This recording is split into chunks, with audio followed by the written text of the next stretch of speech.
Welcome to Unsafe Space. My name is Lou Perez. I'm Toby Morishanu. Right. And for those of you who aren't familiar with Unsafe Space, we do a comedy show and an expert panel on a very controversial subject. And we've done so many over our tenure that we decided what is the funniest one we could do, hence incarceration. It's just, there's going to be, just so many drop the soap jokes. It's just going to be so great. It's going to be wonderful. Our first guest, our first expert on the panel, she's a fellow at the Manhattan Institute, and she's also an author of this book, The War on Cops. Heather McDonald, everybody. There we go. And our next panelist, he was actually on our first ever Unsafe Space in Los Angeles. So you can say he's a repeat offender. Okay. He's the author of this great book, A Renegade History of the United States, and he's also started an online university called Renegade University. Please welcome Thaddeus Russell, everybody.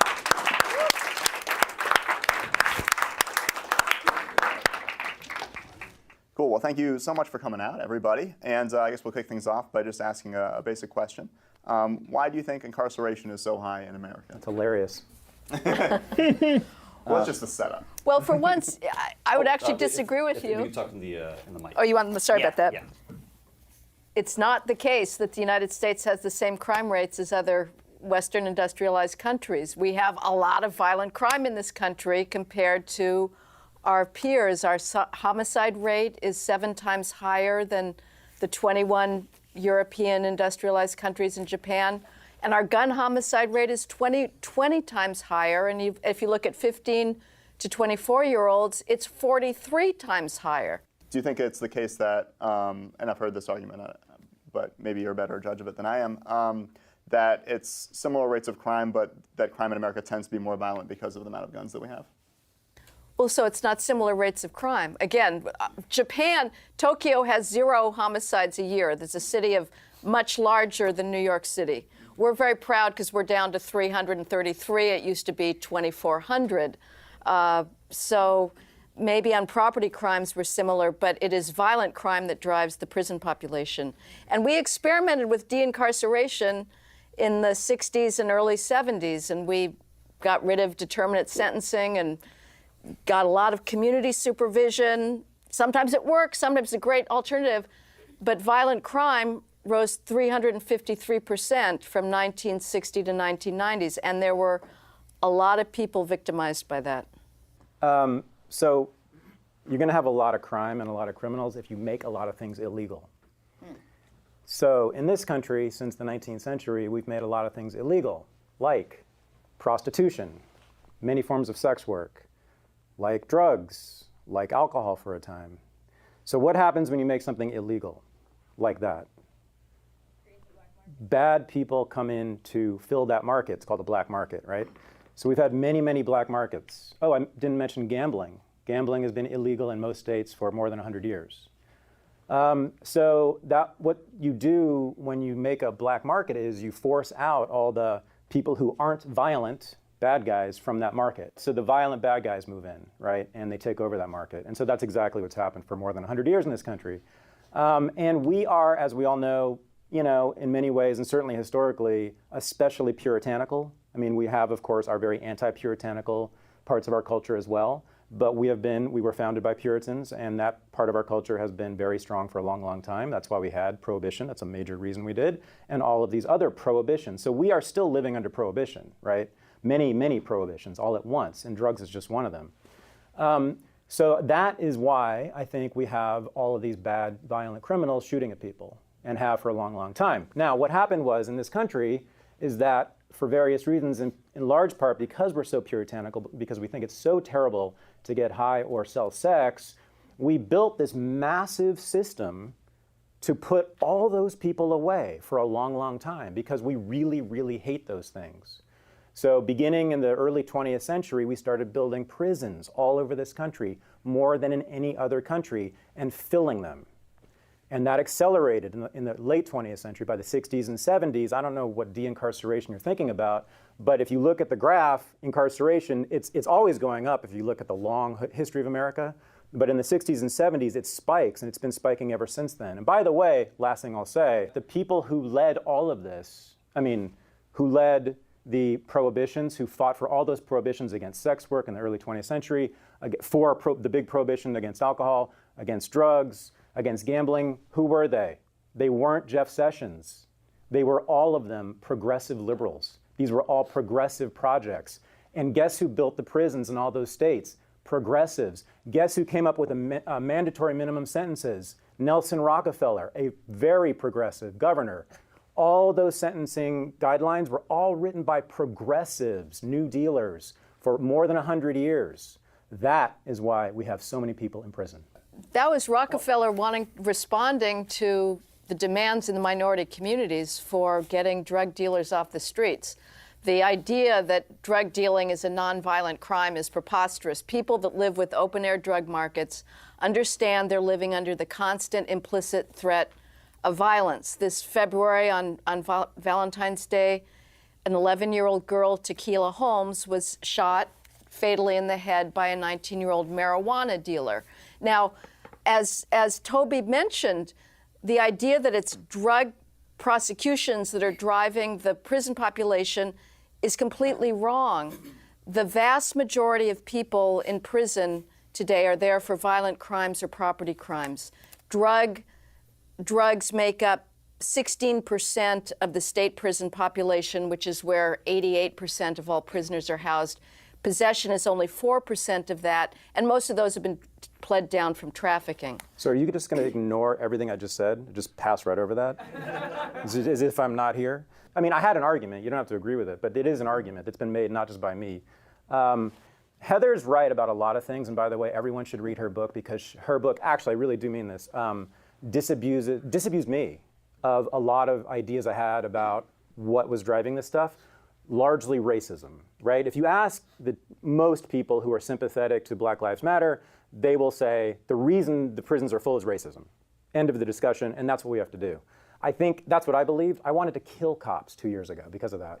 I think that actually sends us down a very useless path. We're not going to get anything done from that. If we were to eliminate all the racist cops from the police forces in this country tomorrow, we'd still be filling our prisons because we have these laws. 50% of violent criminals in prisons now, according to the FBI's own statistics, are members of gangs. Why do gangs exist in this country? Name one gang that wasn't founded around the drug trade, the prostitution trade, gambling, illegal immigration, all these prohibitions. If you eliminate those prohibitions, those gangs have no reason to exist, and we eliminate 50% of the violent crime, according to the FBI's own statistics. Okay, let me respond to that. Gangs, you're right, but being a gang member is not necessarily being involved in the drug trade. It can be. A lot of the shootings that are going on, whether it's in Chicago, South and West Sides, or in Brownsville, are over pure turf. They're over social media dissing. They have nothing to do with drug deals. These are kids that are involved in social media taunts, and they are shooting each other over perceived insults, over girlfriends. So I'm not denying that there is a drug gang component, but that is not it. Social media is the police's greatest friend these days. Like, if you don't want to be caught, for God's sakes, don't have a Facebook page throwing your gang signals. But it is overwhelmingly a territorial issue and a youth lack of self-control issue as opposed to drugs. For 100 years, as I said, progressives have had it up their ass to make sure that no one in this country gets high or sells sex or gambles. And they did a really good job of putting people in prison who violate those principles. And again, the people who fill that market are the bad guys. And that's why we have not just gangs, it's why we have powerful gangs. So how many people would El Chapo have killed if drugs were legal? It's an ideological thing, right? We in this country, we were founded by Puritans. And so you don't see that in other countries. They simply haven't locked up people as much for those crimes. They just haven't enforced those crimes. Looking at statistics, in Asia, is prostitution illegal? Yes, in most countries, it's illegal. It's illegal in Thailand. Prostitution is illegal in Thailand. What does that actually meant? Not much, right? It's basically unenforced. It's basically a non-law, and that is common in countries other than the United States.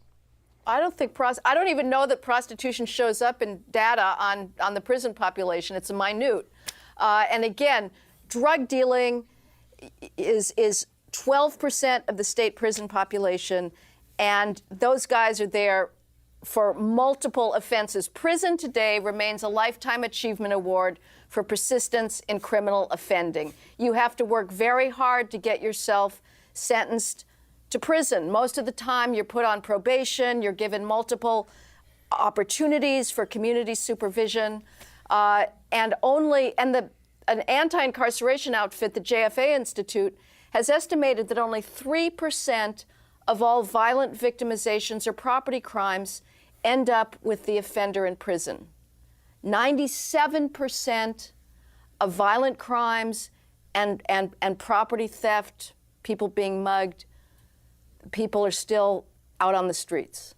So again, we have a lot of crime in this country, and that's what's driving the prison population. And I think that we could take drugs out of the equation, and you would still have a lot of gun violence and a lot of theft. So we actually have a question from the audience. I believe this man, his high school superlative was most likely to actually go to prison. So with that, you can just hang right here. I'm gonna hold this for you. Sure. So you referenced a case that happened where Tequila Holmes, where somebody was shot by a 19-year-old marijuana dealer. But like he said, if marijuana was not illegal, would that situation even have happened? Right. Well, Great question. I'm glad you were listening to me. Was that a question, or just you just wanted to agree with me? Yeah. Okay. Good. All right. Good.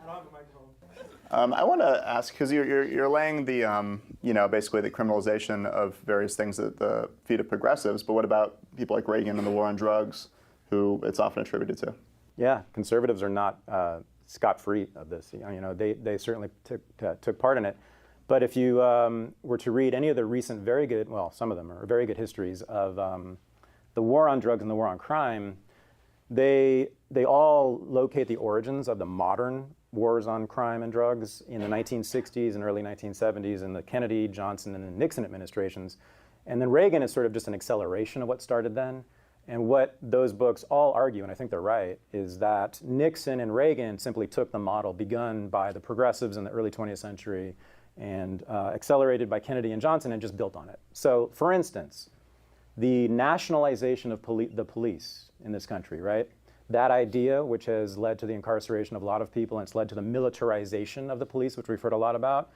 Who came up with that idea? It was Theodore Roosevelt and his progressive Department of Justice in 1908, who established the FBI. The FBI is a progressive institution. It was established by a progressive administration. In the 1960s, Johnson is the one who put forward a bill that was passed by Congress to funnel hundreds of millions of dollars in weaponry and money to local police forces and to oversee the policing in local police forces. They were the first to nationalize policing. Nixon and Reagan just accelerated all that. So, I mean, I can answer this in a longer way, but that conservatives certainly have taken part in it, but it is originally a progressive project. The other origin is not Johnson, it's not the progressives, it's not Nixon, and it's not Reagan. The real origin for the desire to do something about drugs, again, was people in the communities that were afflicted by open-air drug markets. Now, I'm just going to put on hold Thaddeus's sort of original argument, which is that, well, the root of all of this is prohibition. Let's just put that aside for the moment and assume prohibition and look at the reality. What I want to address is the argument that has been popularized by Michelle Alexander's book, The New Jim Crow, which argues that drug enforcement is a racist plot to re-enslave blacks. That is completely historically ignorant. The Rockefeller drug laws, you talk about Rockefeller being a progressive, he was responding to community activism in places like Harlem and the South Bronx of people saying, we are living under tyranny. We cannot go to the market. Elderly people cannot pick up their Social Security checks without fear of having to run through the gauntlet of people controlling the streets. The same with the allegedly racist federal crack penalties. Why was the penalties for crack elevated? It began with the Congressional Black Caucus. Charles Rangel in the Senate said we need higher federal penalties. But the book doesn't deny that stuff.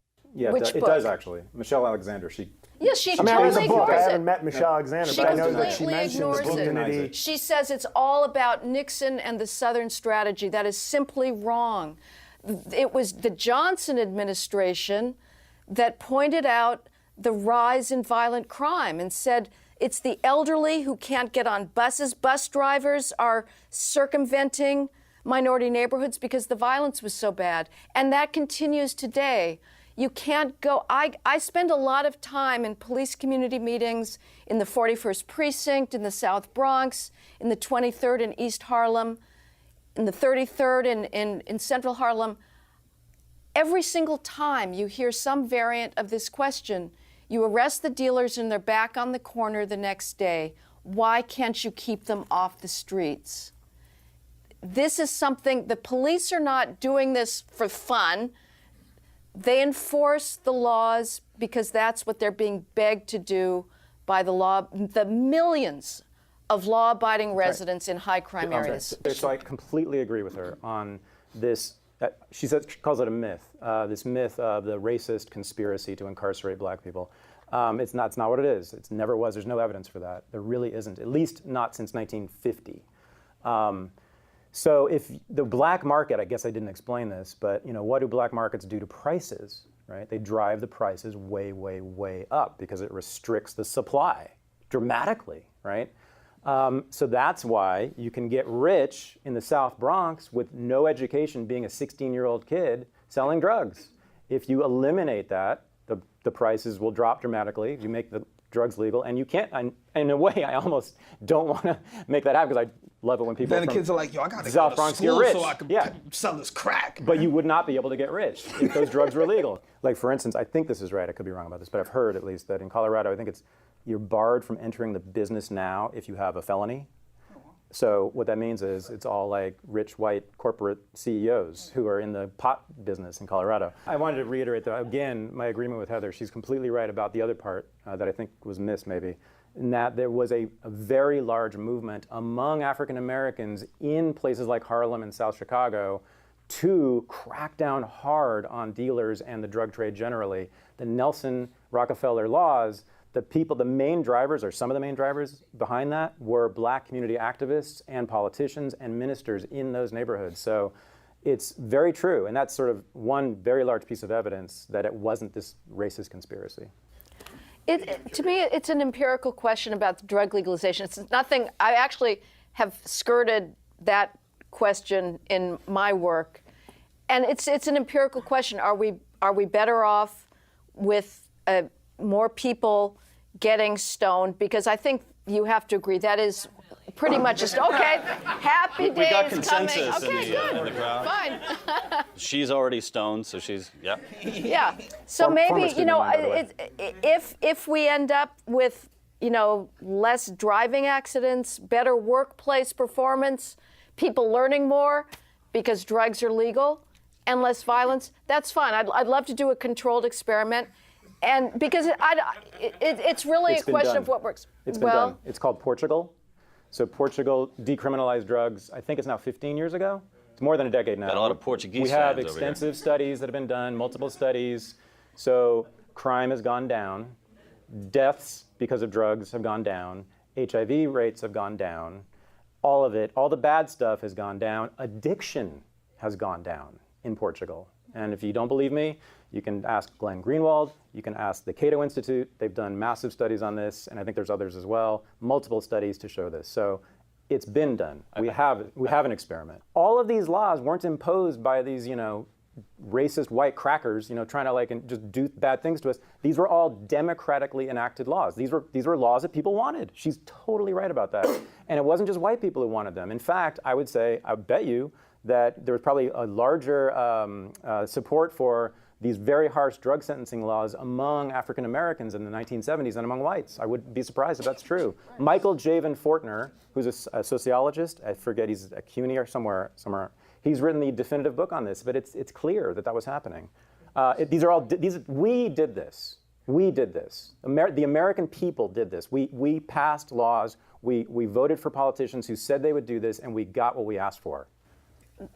Recently, when I've been to police community meetings, one of the things that the commanders warn the good people that have shown up to those meetings to learn about crime in their community and to beg the police to do something about the teens hanging out on corners fighting and the dealers is elder abuse, meaning fraud of scams where people call and claim that, call this number and either there's been somebody taken hostage or trying to get credit card information.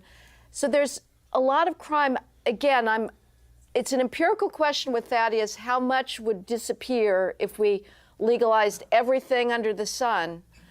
But let's just not assume that that's entirely the panacea for everything. There's a lot of people. We have a question from the audience. My first question is, you say that there are these countries like Thailand that don't enforce laws, and I would say that there is an interesting distinction when you study law between enforce, interpret, legislate. But why? But if they really don't enforce them, then why not just legalize them? And why is there such a gap between the legislative, the judicial, and the executive branches of government? The idea that there was more To do with that. constitutional protections at the founding is kind of amazing.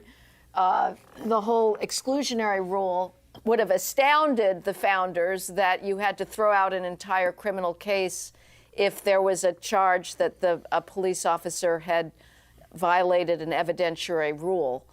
Which are enormously complicated. I went to law school, you did too, and the rules for search and seizure of what you can take from a trunk and what's invisible and what's not is just mind-boggling. But the solution is to possibly bring a suit against the police officer, not to throw out let a clearly guilty defendant run free. And of course, the founders had no problem with capital punishment. Now, one can argue for or against. I think it's way too slow. It has no deterrent effect. It's too slow? We got to speed that up. You heard it. Heather McDonald said. Right. It's so slow. Let's just get rid of it. It has no effect. Punishment has no effect unless it's swift and certain within the rights of due Like process. in the Philippines, what they're doing. I like caning. Trump's I like Duterte. caning for graffiti. I think is a great idea. What was that? Wait, what's a good idea? Caning. That's in Caning is a good idea. Singapore. Yeah, absolutely.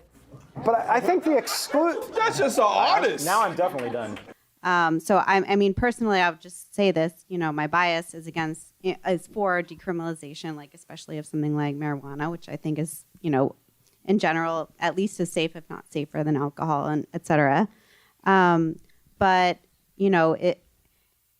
what are the gun laws like in Portugal? So how would that actually affect our society here? So I guess that's my question. So we created a black market, which means that only bad people, violent people, can enter it, right? And then we have gun laws that make it nearly impossible for the good people to have guns. So we basically establish a monopoly for the bad people in both those markets and in guns. That seems like a great mix. JL, your eyebrows are speaking. It was Into the mic. how is it? Impossible for good guys to get guns? In New York City, tell me how easy would it be for me to have a gun in New York City? Where most of the crime happens, which is the major cities, Yeah, true. it's nearly impossible to own a gun legally. That hasn't been my experience. In Los Where? Angeles. Los In Angeles? Yeah. Well, you can't carry it around though. You have to have it in your house under lock and key. You can't I know, have it it on sucks. you. That's my point. That's my point. You can't have the gun with you. Yeah, Toby, not to But give anybody looking to fuck you up any ideas, but you only have a long gun. You don't have a handgun. A handgun's Yeah, a but I little could harder. get a handgun. You could? Yeah. Do it. I think it would look really sexy on you. I don't know. This summer there were 5 cops assassinated in Dallas by a killer who was inspired by the Black Lives Matter narrative that cops were racist and were living through an epidemic of racial. His goal was to kill white people and white cops in particular. And when the shooting first happened, it was released that there were 20 people involved in this cold-blooded assassination, and they subsequently realized it was just one gunman. But the reason the cops originally thought that there were that many people is because Texas has an open carry law, and there were so many people walking around with guns on display that the cops didn't know who the good guys were and the bad guys were. I'm sympathetic to police chiefs who basically say they're pro-gun control. You would say they just want the state wants a monopoly on power. But to me, it's not a sign of civilization to have people walking around openly carrying guns armed to the teeth.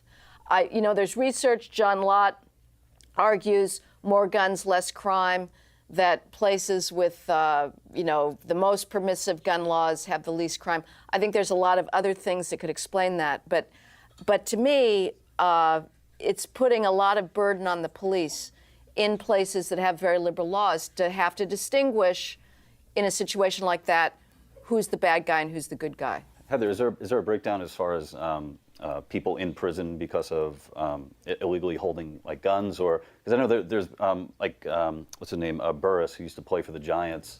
Plaxico. Plaxico, yeah, he was. A lot of people. He had a license in one state and then made the mistake of Stop and frisk in this city was. Oh no, it was a nightclub. No, I think he shot himself. Stop and frisk, the policy, I believe, right? We could probably talk about originally that. an anti-gun policy. Yes and no. I mean, it's not just guns. It's also just if there's been a string of robberies in a neighborhood of elderly women getting stuck up, and the police People don't even do that no more. They rob young people.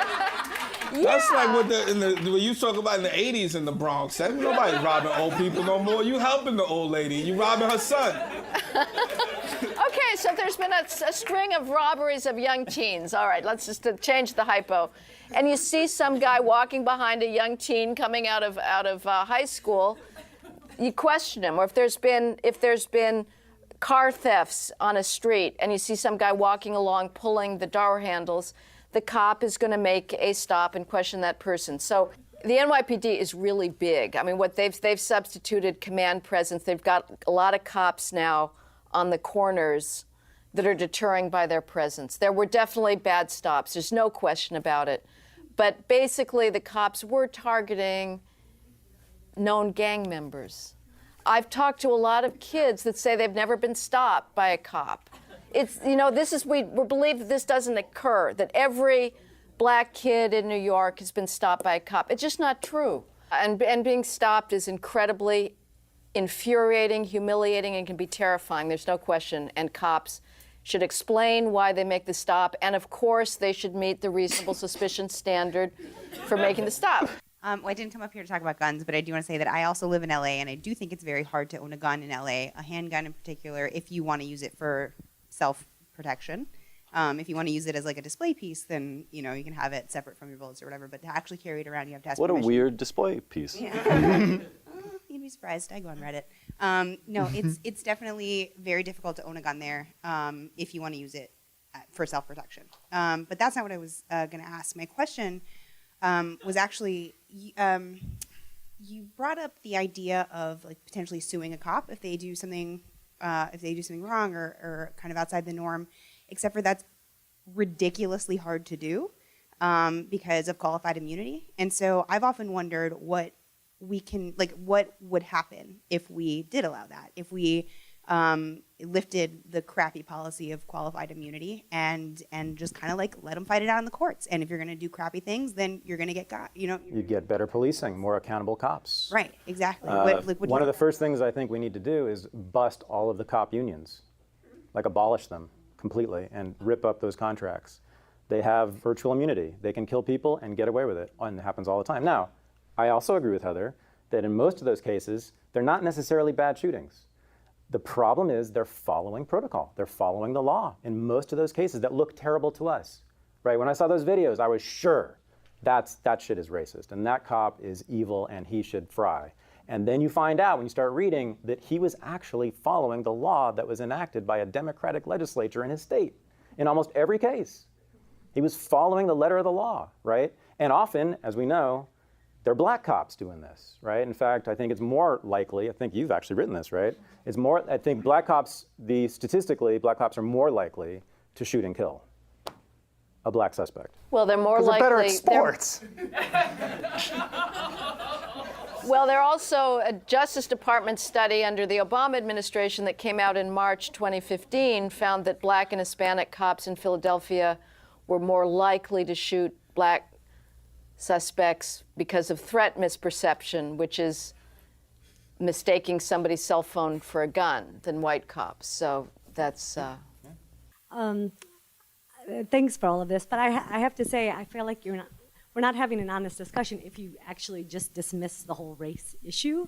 Yes, it can be what you said and also race. Is there any institution in this country does not have a racial bias of some sort? I mean, look at education, healthcare, look at all of our outcomes, and then to just say, no, the judicial system and incarceration doesn't have anything to do with race, just seems like then we're not having an honest conversation then. It can be all of those things. It's extremely nuanced, and to dismiss that one very important part of it, I think is then just meaning that this conversation is not really honest. Well, there's been the trying Cowards, to prove. clap harder. Fucking cowards. Trying to show that racial disparities in the prison population are due to racism in the criminal justice system has been the goal of criminologists for decades. And they've been forced against their better desires to conclude that it is due to racial disparities in criminal offending. And those are very uncomfortable to talk about. So let's talk about victimization rates instead. Blacks die of homicide at 6 times the rate of whites and Hispanics in this country. That's a problem. In 2015, when we had the largest homicide increase in nearly 50 years in this country, because cops are backing off of proactive policing, another 900 black males were killed compared to 2014, bringing the black homicide total to over 7,000, compared to 5,000 whites and Hispanics combined. Blacks are 13% of the population, and black males are 6% of the population. They make up the vast, vast majority of homicide victims. And who's killing those blacks? It's not the cops, and it's not whites, it's other blacks. Blacks commit homicide. Again, these are very uncomfortable things to talk about. But this is a civil rights problem. Blacks commit homicide at 8 times the rate of whites and Hispanics combined. And if you take Hispanics out of the equation, you get an 11-to-1 homicide differential. It is violent crime that is driving the prison population. And I'll tell you this, it is also not drug enforcement that is driving the black incarceration rate. If you took out all drug prisoners from the state and federal prisons, the percentage of black prisoners would go down from 37.4% to 37.2%. In other words, it would have no effect whatsoever. So the solution is, as our friend Pete says, am I pronouncing it right? It's like is to get kids not getting involved in crime in the first place. When I said that Heather was right, and she, by the way, all these numbers, all correct. And I mean that. When I said it's not about race, I meant it's not about race in the way that a lot of us think it is. Why these particular people fill these black markets, why gang members are overwhelmingly black and Latino, has everything to do with race and racism and the history of this country, right? So let's make something illegal. Meanwhile, let's enslave a whole population and segregate them, then make sure they don't get any jobs and no property, and tell them all the while, you're not an American, you'll never be an American, you're inferior to us. Let's see what happens. And then Let's see your birth certificate. And then say, oh, we're gonna make this thing like gambling, a game, illegal, because that's what good Americans do. You're not even capable of that shit. What do you think your answer would be to that? Your response to that? It would be fuck the police, wouldn't it? It would be fuck this law, because that makes sense, isn't it? Doesn't it? Right? So that is why you had not just black people, but immigrants of every stripe, and I mean color, including Irish and Italians and Jews. As they came here, before they were assimilated, before they were allowed in and given full citizenship, they were the ones who filled those black markets, right? So the gangsters who were in the middle of Prohibition in the 10s and 20s and 30s, Jews and Italians, right? Not even black people, not Mexicans, Jews and Italians. And it goes further back. In the 19th century, it was all Irish. They were the heads of the gangs of New York, who in this very neighborhood used to kill people like gangsters are doing now, right? And what were they doing? They were running prostitution rings. They were running gambling rings. It's the same shit, okay? So racism and race have everything to do with the long story, no doubt about it. It's just not now, and the laws that were passed recently weren't an effort, as Heather said, to, it wasn't some grand conspiracy to lock up black people. It was this grand conspiracy to control all people, right? That's the problem. Black people and immigrants, before they were assimilated, were the ones who said, hey, being controlled the way that Americans say it's good to be controlled doesn't sound like much fun to me. And that law makes no sense to me. And that, to me, explains why the color of these people is what it is. All right, cool. On that punchline, we will wrap up. Thank you guys so much for coming out. Thank you. All right.